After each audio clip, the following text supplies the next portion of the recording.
Hey, how's it going? Welcome into Pro Football Ireland, Week 13 review, instant review. We are talking right after the games have happened.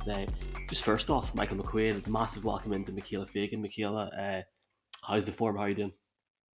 All good. I have to say it wasn't hard staying up for those games because they were so exciting. It was probably one of the best Sundays we've had this season in the NFL. It's funny because like the late windows have been so crap for a lot of the weeks, especially the weeks when I was in London and stuff in Munich. The late windows were just so quiet, and then tonight was just it was just insane, wasn't it? Like this probably was collectively with the early window and the late window one of the better Sundays. I'm not going to say it was the best Sunday of the year, but it was definitely one of the better Sundays of the year. Yeah, Yeah, no, 100% agree. Like, I couldn't take my eyes off any of the games. and we are both completely dosed with the cold slash flu at the minute. Just for people listening, I thought I had COVID yesterday, but I don't, so I'm grand. And I've got a different. For people listening in the podcast, I've got a different studio tonight. I'm down here because it's warmer, and I've got my Christmas The stuff Irish, sitting the here. tree, I love it. Anyway, let's jump straight into it, Michaela. Obviously, it was a really, really interesting day in the league, and I know when we were talking about the weekend and talking about what we expected, there was a few games that sort of stood out for us, and it was I guess the first one was that Dolphins 49ers game. Obviously, Mike McDaniel coming back to San Francisco, Kyle Shanahan there, and it's weird because Jimmy Garoppolo goes off with an injury. He's actually carted off at the start of the game, so the whole outset, and you'd be forgiven for thinking that all the game's over here. Thankfully, it was a really, really good game. Like my God, the Niners get the win, 33-17. That scoreline might be a bit generous, but they had a big defensive play at the end. In terms of the game, Brock Purdy came in a quarterback. 210 yards passing, two touchdowns, one interception, and it was a bit of a weird game, Michaela. But I guess for the Niners, this is where I genuinely think they are a lot better than what they are. I think they're, and I think you called them like a dark horse the other night, but I really, really rate them. And it shows you in a game like this when, yes, I know Tua struggled, and he struggled big time, especially in that third quarter. He had Mm, multiple interceptions in the game. When yeah. you can rely on Christian McCaffrey, and you can rely on Debo, and you can rely on that defense, which is, in my opinion, now I'm going to say it, I think the Niners defense is top two in the league for me. I just think they're going to pull away in this NFC West over the next few weeks. It was a really, really enjoyable game, though, from a neutral standpoint. Yeah, no, it was really, really enjoyable. When Jimmy G went off, I'm not going to try and pronounce the second name right now. When Jimmy G went off, I was like, okay, well, the Dolphins are probably going to win this one. It probably won't be like a high scoring game, but the Dolphins will probably run away with it. But Tua didn't do any favors for his MVP race this week. He threw two interceptions back to back, and then he kind of came out and played well, but I think it was a little bit too late. And I'm really happy for he was Mr. Irrelevant in the last draft, in the last NFL draft. Brock, he could hold his head up high. He played really well, and you could tell the guys were really excited for him, patting him on the head and patting him on the back. Um, McCaffrey, Kittle, they all played so well behind the rookie. The defense was amazing. Boza was amazing. Um, yeah, no, I can see now why you think the 49ers are possibly going to go to the Super Bowl. They're definitely a better team than they were at the beginning of the season. I think they'll easily win the NFC West now. I think they'll pull ahead of the Seahawks in a week or two. And I think they'll be one of the front runners now going into the playoffs. And I don't think they're going to pit my Eagles to the Super Bowl, but maybe I could see them and the Eagles in the NFC Championship. Yeah, it's funny because you actually you pronounce Jimmy Garoppolo very well there. I do have to give it to you. It's all good. Yeah, Mr. Irrelevant. I actually forgot about that. Mr. Irrelevant. I think the biggest thing, and I have said it there, is really this Niners team took the Dolphins apart with a first string quarterback, and that for I think the rest of the league is scary. I've seen a few Exactly. people sort of saying that it's Tua's worst game since I think it was the game against the Titans last year. probably one of the worst that he's had in Miami. Now he did start to turn it around towards the end. He had that big play to Tyreek, which brought them back into it. Um, what did you make of the play call that Mike McDaniel and well the offensive coach made with the Dolphins on, was it 4th and 1 on the 18-yard line with like nine I minutes to was go? I was literally just about to bring it up. I can't believe he done that. And it was so funny when I was watching the play. Tua had like a straight run at it. He could have Mm. easily gone about 5 or 6 yards, but he threw it to Tyreek, and he didn't need to, and he actually made the play harder for them. He could have ran it and he could have got it easily. He threw it to Tyreek. Tyreek's helmet came off, but it was funny when it was seeing McDaniels and Shanahan on the sideline. It was kind of like big brother versus little brother because they've obviously worked together for so long. And when I was seeing Mike McDaniel's reactions, obviously towards the end of the game when it was clear that they'd lost, I was just thinking to myself, he's probably fuming. He wanted to probably one up him and he couldn't. But yeah, it was very, very brave play calling. I respect that because they obviously wanted to win the game.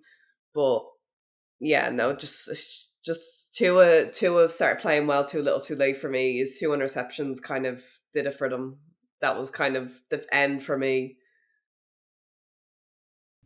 Yeah, it's interesting with Tua because he has weeks where he's really, really good, and then he has weeks where he can do something like that there, but he's still learning in the league, and I think that's what I like about this team because you look at Mike McDaniel, you look at the way that he's obviously a young man, but I think he can relate to his players a lot, and you can see that in the way that that this team plays. I've said it, many times over the season. This offense on its day is the best in the league in the sense of you cannot cover Tyreek Hill and two other wide receivers or a tight end at the same time. So it's just really, really intriguing to see how they're going to go.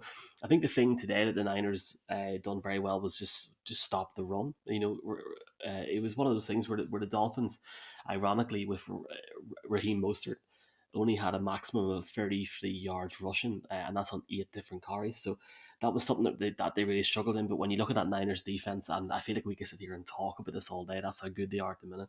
Uh, guys like just guys like Bosa, when like Armstead isn't even where he needs to be, this defense comes up trumps, holds the Dolphins, who have scored a lot of points in a lot of games this year to only 17 points. And yeah, I'm really, really excited to see what's going to happen. I think now with the Dolphins 8-4, you look at the Bills, who obviously played in Thursday night, and you think to yourself, Michaela, now it's time for potentially the Bills to pull away from the Dolphins and just sort of go into that first spot in the AFC East and take over, because for a few weeks there was some whispers about uh, Buffalo maybe dropping off, but I do think now that they will pull away. To be honest.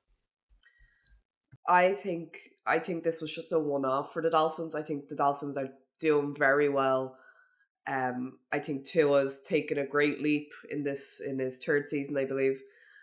I think the Dolphins are going to bounce back next week, and I think it'll be very very tight with the Bills. I think the Bills have dropped off more than the Dolphins. The Dolphins had their drop off kind of at the beginning of the season, but that was only because Tua got injured. So they've done their drop off. I think the Bills are kind of struggling a little bit now. Josh Allen obviously had the little bit of an elbow injury, but I can see it's going to be very very tight for that top spot for the two of them.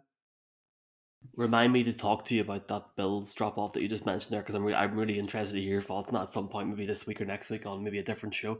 We haven't got time for that tonight, which is one thing. And shout out to all the Niners fans that were in our comments on TikTok this week.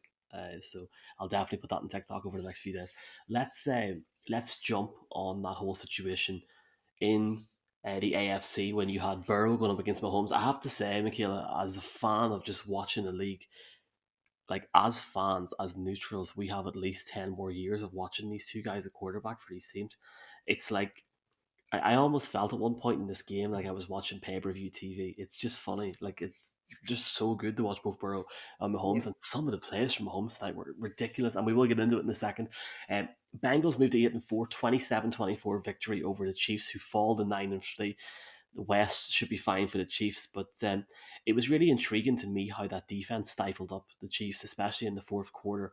The Chiefs score, I think it was 13 points in the third quarter, and then do not score at all in the fourth. Travis Kelsey with a very, shall we say, rare fumble of the ball towards the end of the game, and just something that the Bengals got over the line. But I have to say, Michaela, taking away the result, the game was a hell of a game to watch from both just for both teams. Yeah, I honestly thought that the Chiefs would.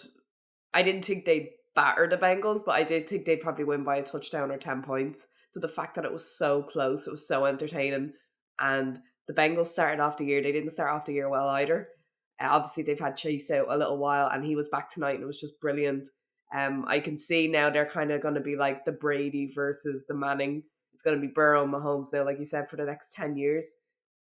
But I think the Bengals just seem to be Mahomes and the Chiefs. Like I always say, every team has like a dodgy or a bogey team, and it's clear that the Bengals is that for the Chiefs. They obviously lost to them a couple of times last year. They've lost to them this year now.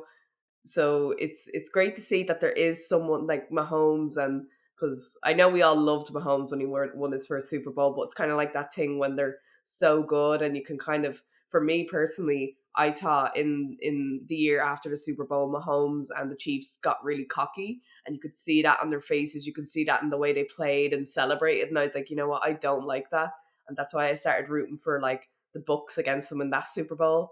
But it's kind of like how everyone didn't like Brady and the Patriots. It's just because they kept winning. So it's good to know, and it's nice to see that the Bengals and Burrow seem to be able to always beat them. So it's good to know that the Chiefs aren't invincible, because I don't think it's fun for anyone to have a team that's invincible unless it's your own team. It's a bit mad because you got obviously in the AFC, you got Patrick Mahomes, Justin Herbert, Tua, Joe Burrow to even start off Josh with Allen. Josh Allen as well.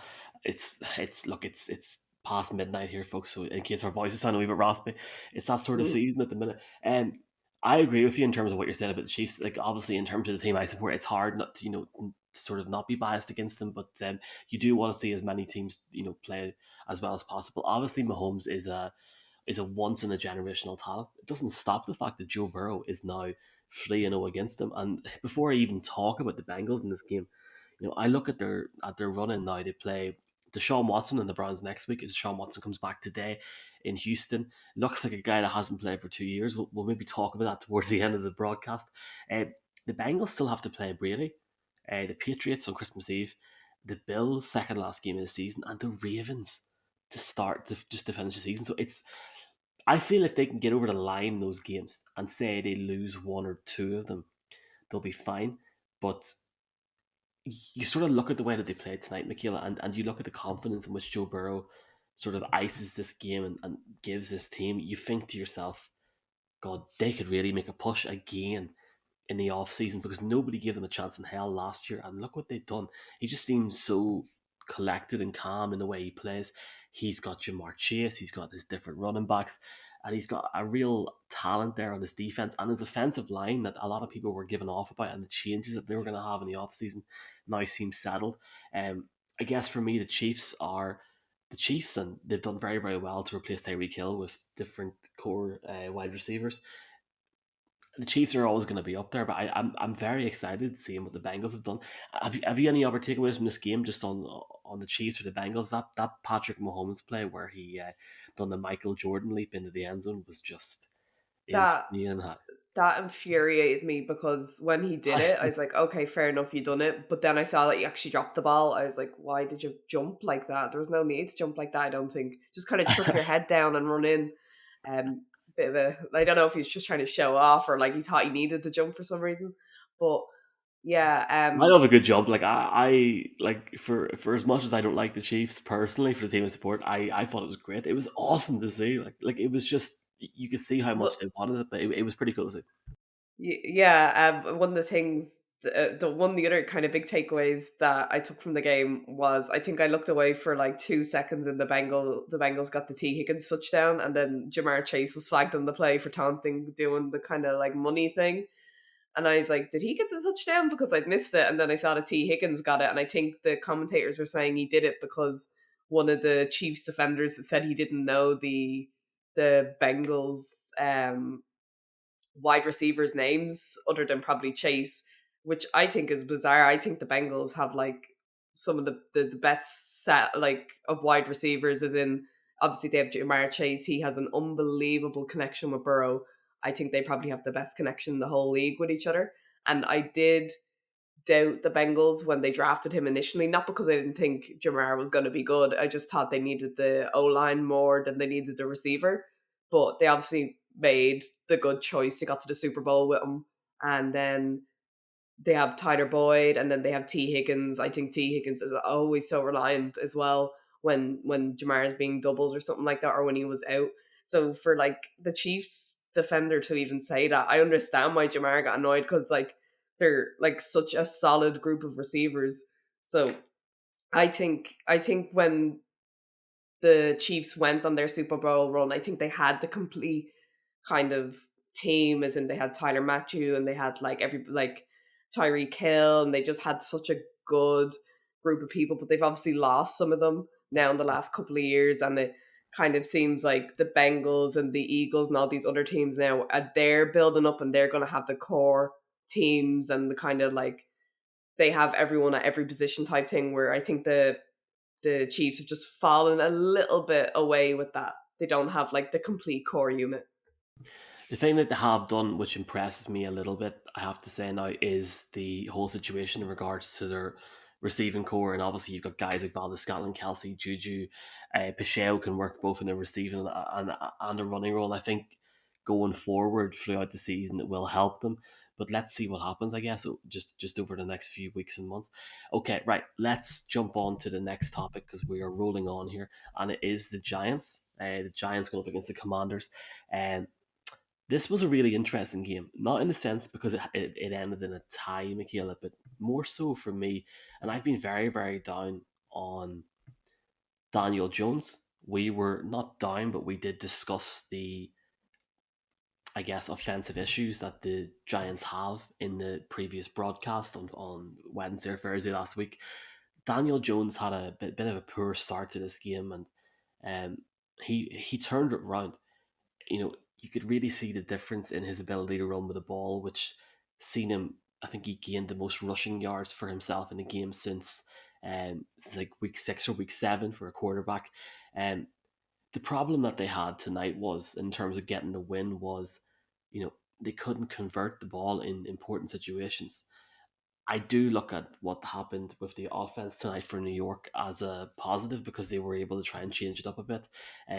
Daniel Jones obviously having over 70 rushing yards. If they could have got Saquon into the game a bit more, maybe getting him, he got like 60 or 65 rushing yards. If they could have got him on over 20 or 30 rushing yards, I really feel as if they could have won this game. I love the touchdown to Hodgins, or I can't say, is it Hodgins or Hodgkins? I love that touchdown. Look, Daniel Jones is making progress in New York. It may be too little too late in terms of his long term ability to be a quarterback in that team, but he's definitely got a future in the league, and he's proved a lot of people wrong this week, this season as well. For the Commanders, um, they remain an interesting team to watch. The NFC East is very, very intriguing to say the least. Taylor Heineke with some um, interesting plays throughout the game, and Scary Terry is just scary. He's unbelievable. But the team are just fighters. You look at the way in which they fight back. You look at that play with Dotson and how Heineke get the ball down the field towards the end of the game, and you think to yourself, they have a chance. And this NFC East will go down to the last week, Michaela, and I think the Eagles play the Giants in week 18. Realistically, though, both these teams need to find another level if they want to take it up a gear, but a highly entertaining game for the neutral. Yeah, it was very entertaining for the neutral, especially because the NFC East is so close. It's no longer the NFC least. It's probably one of the best groups in the whole NFL. But I think for me, watching that game go into overtime and seeing Bo Heineke and Jones not being able to convert or even get into field goal range for me was kind of annoying, because I feel like it's so, for me, those two guys aren't going to be the franchise quarterbacks for either team. A lot of people, someone said to me today that Heineke's underrated. I don't think he is possibly underrated. I look at Jones and I look at Heineke and I'm like, especially now after the game, I know you said Jones did kind of play well towards the end, and he did actually. I'll give him credit for that. But to me, the fact that neither of them could kind of get the game across the line, or even, Yeah, well, in fairness, the Giants lost because they missed the field goal. He wasn't even close. It was in center, but it wasn't enough power on it from the kicker. But Jones didn't get him close enough for me. It could, like, just another few yards and he probably would have got the kick. But to me, looking at that game and kind of looking at it going into overtime, and neither quarterback could help their team get up the field. For me, it just kind of cemented that neither of those guys, Heineke or Daniel Jones, are the quarterbacks going forward. I think if Washington actually had an above average quarterback, they'd probably be up there with the Cowboys fighting for second spot behind the Eagles.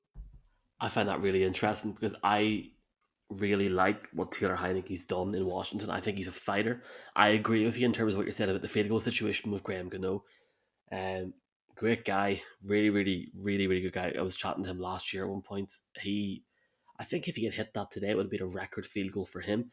He was close. I mean, if you look at McManus for Denver, which we'll talk about that Ravens game towards the end, um, I think the Jets kicker made the franchise record field goal today. It just comes down to those situations, and I do agree with you. It almost feels like a loss for the Giants because they had that game at the end and they should have won it.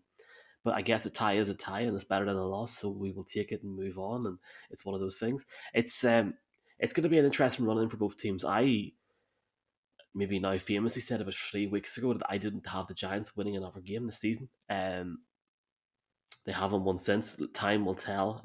Something tells me that this Giants team and Brian Dable, if they get two more wins, they'll get into the playoffs in the NFC. And look, who knows what can happen in January? And I'm sure we'll all be around to talk about it then. But it's going to be an intriguing few weeks, an entertaining game for a neutral.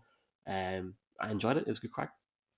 Let's um, let's jump on your team now, because this was interesting to say the least. The Eagles completely destroyed the Titans, Michaela. And I know you're watching this game in the early window religiously. We are going to talk obviously about AJ Brown, but I do think it's important to mention first off a couple of points from me. Jalen Hurts had um, 380 passing yards and then like 12 or 15 rushing yards on the day with three passing touchdowns. That is unbelievable. But I think the biggest story in this whole game, honestly, everyone's saying AJ Brown, and I'm going to catch you off guard here now. For me, it's not AJ Brown. It is the fall off that this Titans team have had in the last year. They trade AJ Brown to Philadelphia. Obviously, during draft night, they bring in Treylon Burks. Um, it's incredible. Like basically going by the stats, AJ Brown has almost as much receiving yards than all six Titans wide receivers, and he has 9 receiving touchdowns. And the Titans wide receivers only have 4 this season. That is insane. But I think the biggest one for me is a drop off in Ryan Tannehill. I think it's shocking. Um, when the Titans, who were very very close last year and the year before, and when you've got a guy like Mike Vrabel as your head coach, you're always going to be in a chance. But when the Titans, Michaela, have sort of dropped off that much, you're asking yourself, one, whose fault is it? Two, does Ryan Tannehill have a future in Tennessee? Most likely not. And three, also, how far did the Eagles go? I mean, this is what a win for them now. Was it 11-1? I mean, you have to look at it now and think to yourself, if they go maybe 14, 15 wins, it's been a hell of a season, but they are going to be number one seed in the NFC, surely, yeah? Yeah, they unless they lose every other game coming up, they're 100%. I hope I don't jinx them. I think they're going to be the number one seed going into the NFC. For me, I was obviously I'm an Eagles fan, even though I'm wearing a Las Vegas Raiders jersey. People will see that I'll wear different jerseys. It does not bother me. Um, but actually, and then the Raiders beat the Chargers tonight as well. Well, this is where you've done the curse. We started recording this at the end of the Chiefs game, so I will double check that. At the time of recording, the Raiders were beating the Chargers, and we're not going to have any Sunday Night Football analysis here. Yes, they beat them 27-20. It was funny Yeah. because the Chargers had the ball in midfield, and I was thinking to myself, if they get a touchdown here, we'll steal go for two, but it never happened. But yes, back to the Eagles. Yeah, Back to the Eagles, yeah. So obviously, me wearing a jersey does help the team of whoever I'm wearing. But yeah, the Eagles. The big thing for me, and the biggest thing I was happy about was Jalen, because we obviously talked last week or a few days ago even about how he was mine, yours, and Mark's MVP, probably the top guy. And then going into tonight, we obviously had games from Mahomes, Tua, and obviously Jalen. Those were the other. They're the top three for the MVP, and Jalen played it out of the park. I think some people would probably say one thing against them, probably as a player and as the potential MVP, was that he doesn't throw the ball enough. And I think tonight he just silenced everybody, like 380 yards, three throwing touchdowns, and one rushing touchdown. He played amazingly. It's probably his best game all season. And then Devontae Smith played amazingly as well. He was probably a little bit overshadowed because of AJ Brown's two touchdowns, but he got over 100 yards as well. Miles Sanders didn't get to rush the ball a lot, but he still got his touchdown. Everyone on the Eagles is playing insanely well, and the defense is probably the best defense in the NFL, them and the 49ers. But I think the biggest takeaway from me for that game, not that the Eagles are for real, that's obviously the biggest takeaway from them for when you're thinking about the Eagles. But the biggest takeaway from me watching the Titans was, I agree with you. I don't think Tannehill struggled a little bit. I think he had his injury probably didn't help, and I think he injured the other ankle. I think I saw them taping that up on the sideline. But it was actually interesting to me because when I watched the Titans last week and this week, it seems teams have figured out Derrick Henry and how to stop him. He didn't get a lot of rushing last week, and the Eagles kind of stopped him completely this week. That he was not really involved in the game at all. But the Titans, yeah, they've kind of one thing about the Titans as well that I saw was that they can't beat teams over 500. So they actually can't beat winning teams. I think they're probably 1-6 against teams over 500 from this season and last season, and they can beat the bad teams, but they can't beat the good teams. And if they can't beat the good teams, then there's no really point of taking them as playoff contenders. Yeah, it's just sheer inconsistency when you're in when you're in such a tight and such a competitive AFC. I completely agree with you. Jalen, yes, for me at the minute he's MVP because I think if you continue to perform to that level, regardless of your opposition, and you go like there are 11 games now of like they've won 11 games. If they get to 15 or 16 wins and the performance continues in that manner, I think he has to be given the MVP. Mm. I fully understand the talk about Mahomes. And I fully understand the talk about Josh Allen and different players. Hell, I fully understand the talk about Justin Jefferson being in the top five. But for me at the Yeah. minute, it is Jalen. Um, the one thing I will say, and I don't want to annoy or piss off Eagles fans, is we're in week 13 here. Have they peaked too early? Because you're looking at that team now, Michaela, and you're thinking, oof, time will tell. Time will tell. I'm sure we can investigate that on a podcast during the week, or else we'll be here all I night. will say one thing Yeah, before we move on, that when the Eagles are 10-1, and this was before the Tennessee game started, when the Eagles are 10-1, they've gone to the championship game or the Super Bowl every season that they've been 10-1 at this point. fair enough. I'm sure Eagles fans will love to hear that. Happy days, happy days. Right, last two topics here.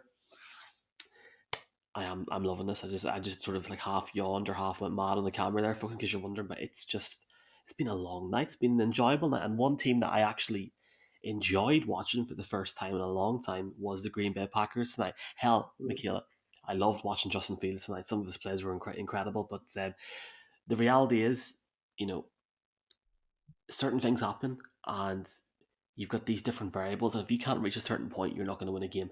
That's happened to the Bears far too many times this season, and they're now sitting 3-10 because they've lost 28-19 over the Packers. Justin Fields has some incredible plays, an amazing rushing touchdown, but the biggest storyline of this game has to be Christian Watson. Talk about being hot. This guy has got 8 touchdowns in the last 4 games, and obviously Rogers is not fully fit, and he's nursing a lot of injuries, and you could see it in his plays, and he was not confident, and he was getting angry in certain situations. Um, they really leaned on the ground game, and when they needed to go to Watson, and when they needed to approach Watson for certain plays, they went to him. he is explosive and he is a major positive in what has been a very sort of lackluster or year of change for this team in a year where we're not sure what's going to happen to Aaron Rodgers down the stretch. He should be there next season, but one guy will definitely be there is Christian Watson. Um, just just incredible. It's an incredible start to his career. But that being said, there are many positives for the Bears who are clearly, Michaela, in a rebuilding mode as well. You've got Justin Fields there. You have to build around him. You have certain people that are fans of the Bears that don't agree with that, but for me, that has to be what happens. Um, an enjoyable game for a 3-10 football team going up against a 5-8 football team. It was good to watch. It was good to watch, and I think Watson is probably going to pull away now in offensive rookie of the year. People were saying Rodgers doesn't have any receivers. Like, no wonder they're kind of a little bit bad. Let's face it, they're bad this season compared to other seasons. But they have Watson now. They do have a really, really good receiver now. You can't put it by him. He's played amazingly the last few days, or the last few games even. But when looking at Rodgers, looking at his stats here, he only had 182 yards and one touchdown.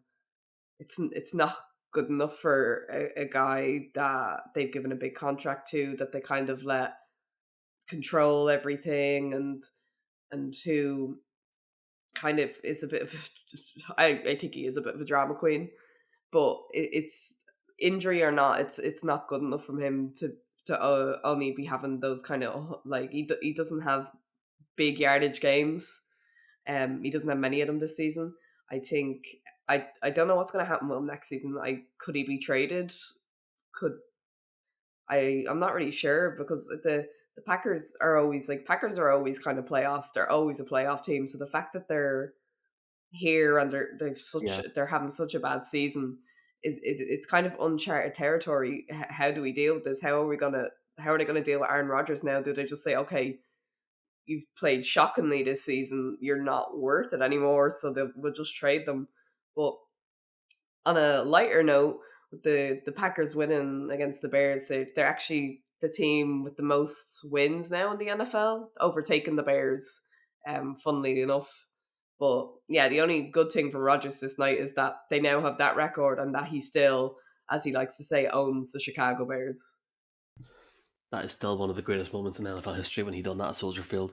And I was in Soldier Field last year, and they hate the Packers so much. It's actually hilarious. So it's always a good game to watch as a neutral because it doesn't matter if the teams have a losing record. It's always good crack.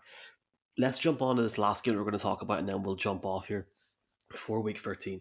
And it is that Ravens-Broncos game. Okay, yes, it finished 10-9 to the Ravens. We're going to talk about it because Lamar Jackson, Ravens quarterback Lamar Jackson, who's obviously in a contract year, is trying to get paid. His mum is his agent, and he does not have any official representation. Just want to put that out there. Has got a knee injury, didn't return, and at the end of the game, Michaela, Coach Harbour told people that it is a situation in which he could be out for a matter of, quote, days to weeks. Um, I was at the Packers against the Ravens last year, and Tyler Huntley was the quarterback because Lamar Jackson was injured. Um, and I think if you're going to have a quarterback that is sort of the most similar guy in terms of skills and athleticism, he's your guy. The Broncos defense really came up clutch in this game for a lot of it because you had Justin Simmons really performing well, and at the end of the day, they're limiting a team to, well, frankly, 3 points until towards the end of the game. I mean, that's fantastic for that defense. Just very very poor again from the Broncos, who cannot find a way. Like, this Broncos defense is top tier in this league. If the Niners are up there, you know, the Broncos aren't that far away in terms of defense. But when you've got a guy that's getting paid $250 million, who goes 17 to 22 for 189 yards, oh, okay, well, that sounds like they rely on the rushing game. No, because Murray only has 47 yards. You have got bright spells in that Broncos offense. You got Jerry Jeudy, who made a couple of plays. You got Greg Dulwich, who has done very well this season for what he has and the situation which his offense has come in with. Cortland Sutton, uh, not in the game at all. I think he went off injured actually, and it was just one of those games where for the Broncos it just didn't work again. And at the time of recording, they've done nothing with Nathaniel Hackett. Like, there's a lot of situations and reasoning, and we talked about this in our first episode, Michaela, where you know maybe Hackett should go, and they've got the DC Evero in there. He could maybe come in and get some reps or some practice. Sorry, over as a de facto head coach over the last few weeks of the season, but nobody wants to seem to do anything. And I know you want to call out Russell Wilson, but look, the Ravens get a win and get over the line, and it brings them to 8-4, and they'll be buzzing at the end of this game. Absolutely buzzing just to get over the line because at one point it looked a bit dicey for them.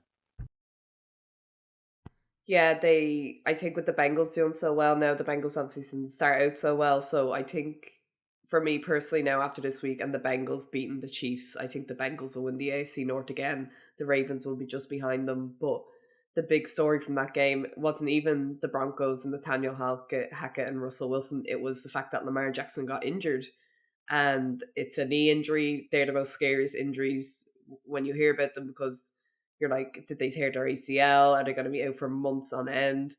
And when I was looking at Lamar Jackson, it was a similar situation actually. In the Jaguars game, Trevor Lawrence took a bad hit as well and twisted his knee and had to walk off the field. But compare him to Jackson, Lawrence was fine walking off the field. You look at Lamar Jackson and he was limping up the steps when they brought him behind the scenes. And to me, that's a bad sign. I was actually looking at him limping and I was like, why didn't they just cart him off? Like he could aggravate the injury by doing that, whatever was wrong. But the head coach said that they'll have scans on Monday and he doesn't look like he's going to be out the rest of the season. But like you never know with knee injuries. Knee injuries are the worst probably injury they could get. That and their Achilles in the NFL in any sport.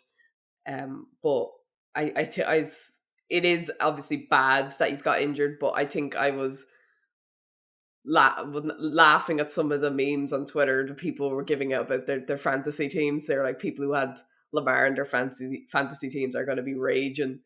But I'd be raging if I was a Ravens fan because if you don't have Lamar, you've Tyler Huntley, and I know Tyler has a similar skill set to Lamar, but he's not like he probably they won't win as many games with him. Obviously, I think maybe if they had a backup like the Browns played Brissett before Deshaun came back, and Brissett did actually well for what he was given. They had someone like him, they'd probably be okay just to finish out the season. But if Lamar is injured and he's gone for the rest of the season, I would say that's their season over. Yeah, I completely agree with you. It's just it's been a really really sort of intriguing week, and it's going to be sort of interesting to see what happens there with Lamar over the next few weeks because the Ravens need him. He's trying to get paid. There's so many things going on.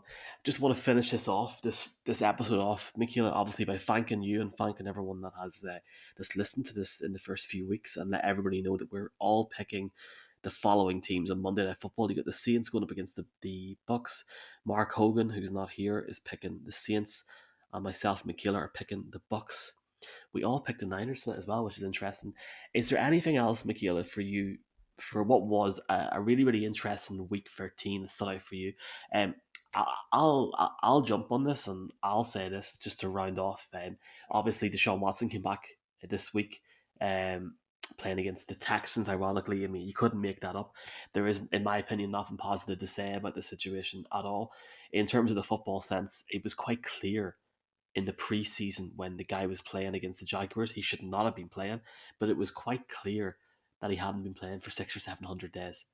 Like, I don't know. I genuinely don't know how long it's going to take him to get back into like some sort of not fitness, but game mode. The man hasn't played in so long, and you could see it today. But I think going and talking about something that's actually a bit positive here would be for me talking about the Vikings who moved forward again, beating the Jets. Jets, that was a really really good game. I'm sorry to guys and girls that were listening to this and we haven't talked about it, but like the Vikings going to 10-2, Jets 7-5. Just a very very enjoyable week 13 Sunday, Michaela. Yeah, it was. And thinking about the Watson and Brown situation, I don't think he scored a touchdown, That which interception, was no, he didn't. It was I think he had 130 passing yards, but there was one where he flew a pick. in the end zone, and I was like, oh my god, this lad's having an absolute mare here. Like he's looked Probably like still thought he was on the Texans, showing it to the Texans. yeah. Yeah, no, I think, but I think I saw the score and I was like, how are the Browns winning by 27 points if he hasn't scored a touchdown? I was hoping the Texans would beat them, to be honest. I didn't think they would, but It was the I most would say, Texans game you'll ever see in your life. Like it was the most Browns and Texans game. There was fumbles, there was interceptions. The Texans were awful, Michaela, and they're now the first team to be eliminated from the playoffs. So it says it all, to be honest with oh, I didn't know that no hope. They had no hope of getting into the playoffs, but it's actually funny that they've officially been eliminated. But yeah, other than the Browns and the Texans, yeah, I agree. The Vikings and the Jets was fun to watch. Once the Eagles and the Titans was a blowout, I got to the 35-10. I was obviously watching that game because I'm an Eagles fan. But it wasn't even because I'm an Eagles fan. It was a like important game. It was a 7-4 team against the 10-1 Eagles. You thought like it'd be a little bit closer. I'm glad it wasn't. I don't like heart attack material games, but I think the other game this Sunday that was the most entertaining is in how close it was the Vikings and the Jets. Mike White, he played okay. He couldn't get them across the line. I think there's a big thing towards the end that he didn't get into into the end zone, and then they reviewed it and he did. And I was actually delighted for him because I was like, this is so funny because what are they going to do about him and Zach Wilson? Like Zach Wilson's like the number 2 pick, and He's they've done. just He's done, Michaela. is it not too early to say he's done? But I think he is. I really do. I think like it's no, we could talk about this for the next half an hour. I think You could talk about it for the next half an hour. and we will at some point this week because we're back again. Should be Thursday morning, so the podcast should be out Thursday morning. Video should be up very close to that there as well. And just check out obviously the content throughout the week. We're on Twitter at NFL Ireland. If at the moment we're called Pro Football Ireland, but at the moment it's the NFL Ireland Facebook page until Facebook actually renames it. NFL Ireland on TikTok, NFL Ireland on Instagram. I keep forgetting there's that many places. Just search Pro Football Ireland or NFL Ireland and you will find us. And obviously myself, Michaela, and Mark's details are in the bio as well for social media. And it's been a really, really enjoyable week. Michaela, thanks for doing this so late at night, and I'll chat to you during the week. Chat soon, Michael.